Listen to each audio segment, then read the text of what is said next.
unneeded federal properties. Gentleman is recognized.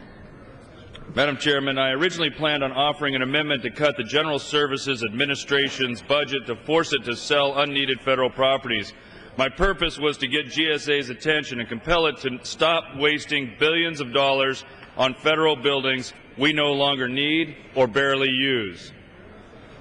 However, through this colloquy, I hope our committees can make a commitment to work together and accomplish this same goal.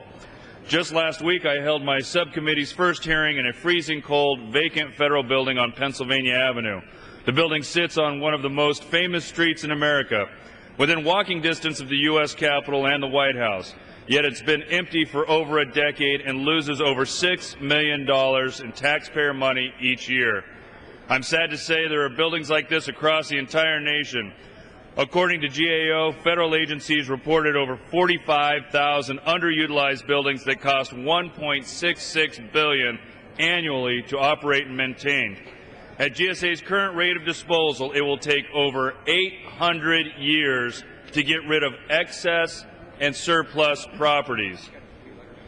Our nation is facing financial distress, and this wasteful spending must stop.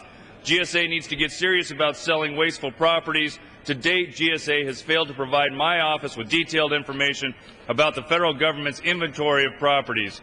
Congress needs these lists of properties so we can hold GSA's feet to the fire, sell wasteful properties, and save taxpayer money.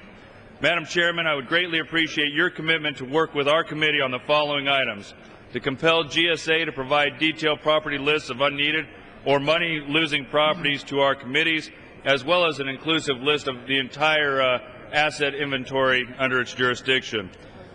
Second, to compel GSA to greatly increase the number of properties it sells or redevelops. And third, to work with the Transportation Infrastructure Committee on a legislative initiative to consolidate federal employees into fewer federal buildings. Thank you. Let me thank Chairman Denham for calling attention to these important issues and for offering to work with